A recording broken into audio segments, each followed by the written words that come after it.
What if I told you that the one thing you're always searching for is actually the reason you fail? I'm talking about motivation. That incredible electric feeling when you start something new. The rush of a brilliant idea. You feel unstoppable. You tell yourself, this time is different. But what happens a week later, when the work gets boring and the excitement fades? That powerful motivation vanishes. You're left with another half-finished project feeling like a failure. You're not lazy. You're not broken. You've just been using the wrong fuel. In the next few minutes, I'm going to tell you a simple story about a young watchmaker and an old, impossible clock. This story holds the secret to unlocking a power inside you, a power far more reliable than motivation. It's a quiet force that doesn't fade, and it's the only thing that guarantees you will finish what you start. Thomas was a watchmaker who inherited a dusty shop from his father, one of the best craftsmen in the country. The shop was filled with tiny tools and the gentle ticking of dozens of clocks. Thomas was very talented. He understood how the tiny gears and springs worked. But Thomas was impatient. He was bored by the simple everyday work, oiling an old watch or replacing a battery. He felt this work was beneath him. In his mind, Thomas was an inventor. His sketchbook was filled with grand, complicated clocks with spinning planets and dancing figures. He would work on them for hours, fueled by creative energy. But the moment he hit a difficult problem, his excitement would vanish. He'd get frustrated, push the project aside, and wait for a new idea. Because of this, his shop was failing.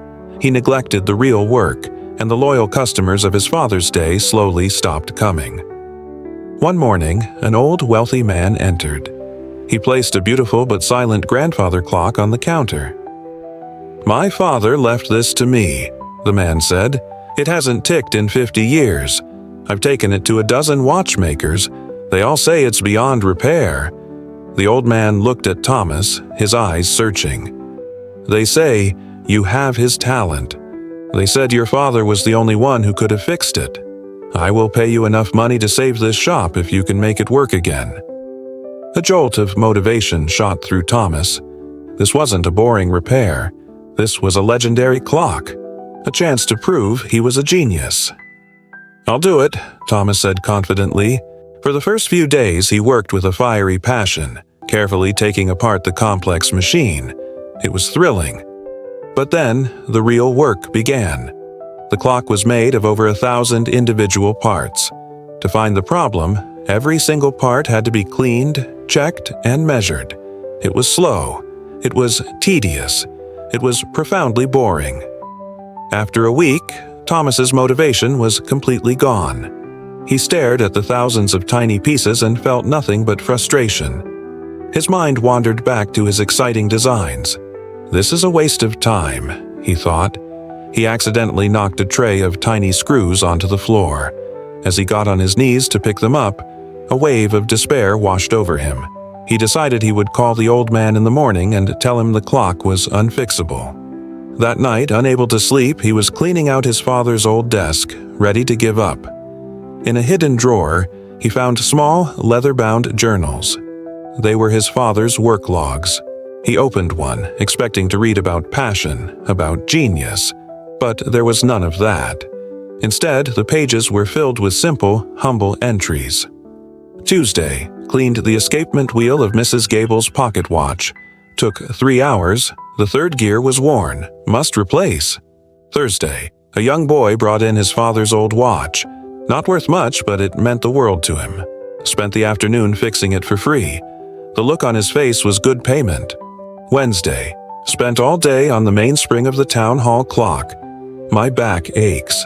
Still not right. I failed to fix it today. We'll try again tomorrow. Page after page, it was the same.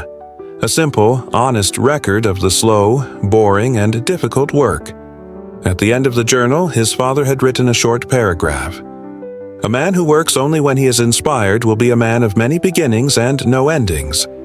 The great clock does not tick because it is inspired. It ticks because it is built correctly. It follows its rule, second after second. The work of a craftsman must be the same. You do not show up because you feel good. You show up, and in doing the work, you might, if you are lucky, begin to feel good. He had been looking at his work all wrong. His father wasn't a genius because he was always inspired. He was a genius because he always showed up. He had the discipline to do the boring work day after day. That was his secret. The next morning, Thomas walked into his shop, a different man. He didn't wait for excitement. He didn't look at his sketches. He walked over to the thousands of pieces and picked up a single tiny gear. He made a new rule for himself. 4 hours every morning, no matter what. Even if it was boring, even if he was frustrated, he would just show up and do the work. The first few days were the hardest. His mind screamed at him to stop. One morning, he spent the entire 4 hours just trying to clean one stubborn part, making almost no visible progress. The old Thomas would have quit in a rage, but the new Thomas just calmly put his tools down and said to himself, "I will try again tomorrow." Slowly, a change began to happen. He started to find a new satisfaction, a quiet pride, not in a brilliant idea, but in a job well done. He began to see the beauty in the small things, the perfect fit of 2 gears, the clean shine of polished brass. He wasn't just fixing a clock anymore, he was building character. After 3 long weeks of steady, disciplined work, he found it. A single tooth on a tiny gear deep inside the clock was bent. A flaw so small it was almost invisible. It was something you would only find if you had the patience to look at every single piece. With careful hands, he fixed the tooth. Then, slowly and methodically, he began to put the 1,000 pieces back together. Finally, the moment came. He hung the last pendulum, gave it a gentle push, and stepped back. Silence. And then, tick-tock. The sound was the most beautiful thing Thomas had ever heard. It was the sound of a promise kept. It was the sound of discipline. The next day, the old man returned. Thomas simply pointed to the corner. The clock's pendulum was swinging in a steady, perfect rhythm. The old man walked over, his eyes wide. He closed his eyes, just listening. "My father used to wind this clock every Sunday morning," the old man said softly, a tear rolling down his cheek.